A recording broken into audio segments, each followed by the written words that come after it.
tepat jam 5.30 petang bersama saya Rosila Jos dalam Warta Labuan.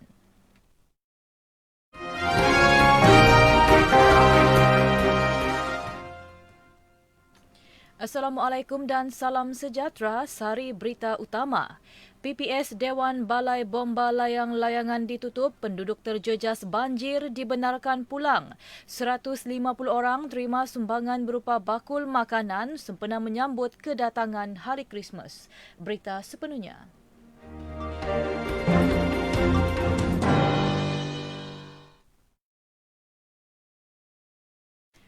Pusat penempatan sementara PPS Dewan Balai Bomba Layang-Layangan ditutup jam 2 petang tadi.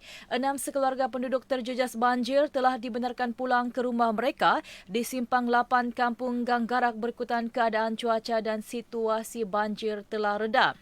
Demikian menurut kenyataan Jawatan Kuasa Pengurusan Bencana Daerah JPBD Labuan hari ini setelah perbincangan dibuat bersama pihak Jabatan Bomba dan Penyelamat JBPM dan Jabatan Meteorologi Labuan. Malam Selasa lalu hujan turun tanpa henti sehingga ke awal pagi menyebabkan rumah keluarga berkenaan yang didiami 2 wanita dewasa serta 4 kanak-kanak lelaki dan perempuan dinaiki air.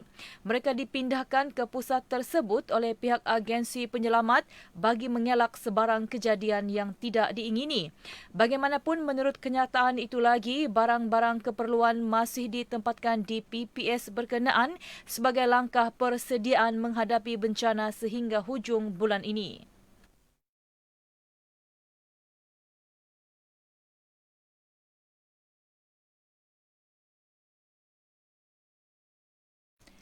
Menerusi tanggungjawab sosial korporat CSR, 150 orang menerima sumbangan berupa bakul makanan sempena menyambut kedatangan Hari Krismas. Ia disumbangkan oleh Yayasan Petronas berkolaborasi bersama Petronas Dagangan Berhad dan Petronas Chemical Methanol Sendirian Berhad yang diselaras di bawah Jabatan Kebajikan Masyarakat Labuan. Ketua Jabatan Pengeluar Pelan 2 Petronas Chemical Methanol Labuan Sendirian Berhad, Encik Wainer Vilus Boyji Hon berkata, program ini dapat meningkatkan kesedaran kepada masyarakat dan bersama berkongsi kegembiraan menyambut perayaan itu bersama golongan kurang bernasib baik.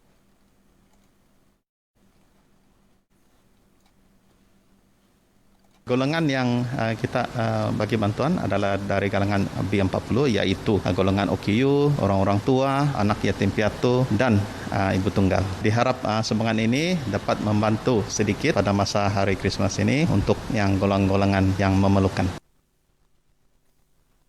Beliau berkata demikian kepada pemberita selepas menyampaikan sumbangan kepada penerima bertempat di perkarangan pejabat JKM Labuan. Hadir sama pengarah JKM Labuan Ansyari Matarsad. Perkembangan semasa COVID-19 di Labuan.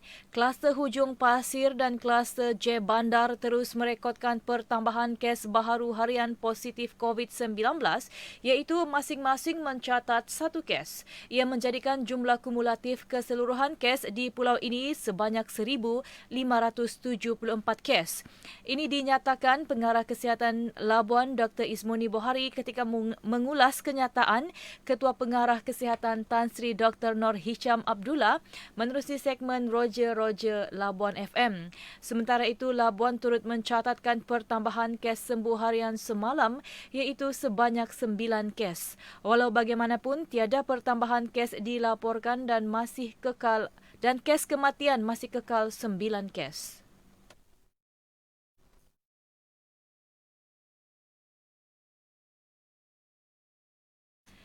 Dalam perkembangan berkaitan, sebanyak 105 kes aktif masih dirawat di Hospital Labuan dan Pusat Rawatan Berisiko Rendah PKRC di Dewan Serbaguna Perbadanan Labuan. Menurut Dr. Ismuni, 102 kes adalah penularan tempatan dan 3 kes lagi adalah import.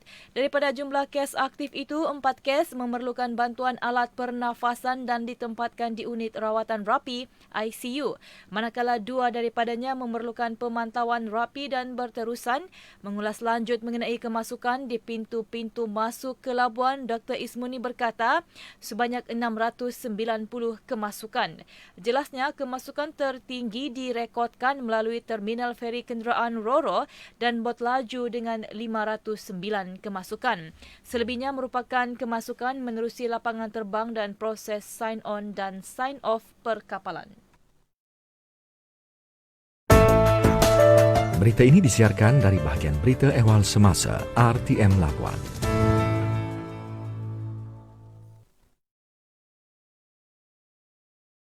Bertemakan Smart and Sustainable, 3 hala tuju utama digariskan menjadikan Labuan sebagai sebuah wilayah persekutuan yang mampan dan sejahtera. Ia menerusi pelbagai perancangan dan inisiatif bakal dilaksanakan Perbadanan Labuan sebagai usaha untuk dicapai dalam tempoh 10 tahun akan datang.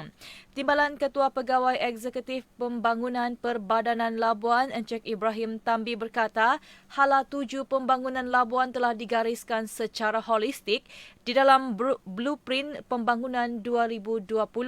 Antaranya memperkasakan industri minyak dan gas, menstabilkan sektor kewangan yang ada di Labuan serta mengukuhkan sektor pelancongan dan pendidikan. Beliau berkata bagi mencapai hala tuju berkenaan, kerjasama yang erat serta komitmen pelbagai pihak termasuk Kementerian Wilayah Persekutuan harus dijalin dengan baik. Selain itu, penglibatan warga Labuan juga memainkan peranan penting dalam mencapai hala tuju pembangunan Labuan. Ini kerana dengan adanya kerjasama erat semua pihak, perancangan pembangunan Labuan akan menjadi kenyataan.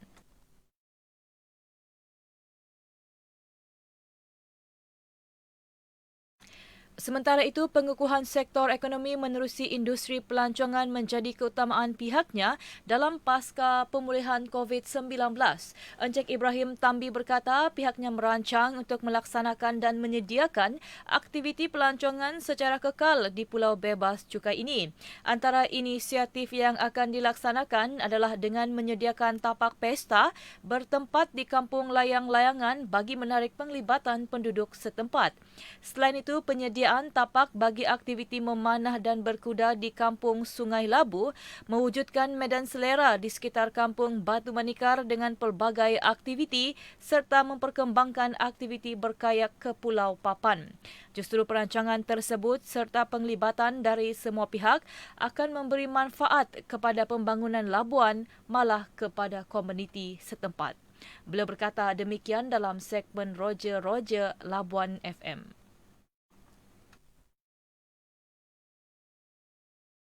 Berikut laporan keadaan cuaca bagi kawasan Labuan sehingga pukul 8 pagi esok. Menurut laporan cuaca yang dikeluarkan Jabatan Meteorologi Labuan, keadaan cuaca dilaporkan hujan pada sebelah malam dan juga pagi. Sementara itu, keadaan angin dari arah timur laut bertiup selaju 40 hingga 50 km sejam dan laut berombak setinggi 3.5 meter. Manakala suhu maksimum hari ini 29 darjah Celsius dan suhu minimum 25 darjah Celsius. Sementara itu, Jabatan Meteorologi turut mengeluarkan amaran angin kencang dan laut bergelora kategori pertama sehingga Ahad ini 27 Disember 2020. Keadaan ini berbahaya kepada bot-bot kecil serta aktiviti dan rekreasi sukan laut. Sebagai penutup disampaikan sari berita utama sekali lagi.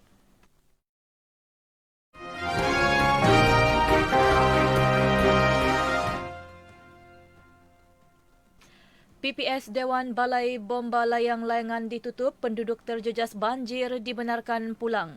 150 orang terima sumbangan berupa bakul makanan sempena menyambut kedatangan Hari Krismas. Dengan itu, sekian Warta Labuan. Berita disunting oleh Muhammad Izwandi Jaludin. Assalamualaikum dan salam sejahtera.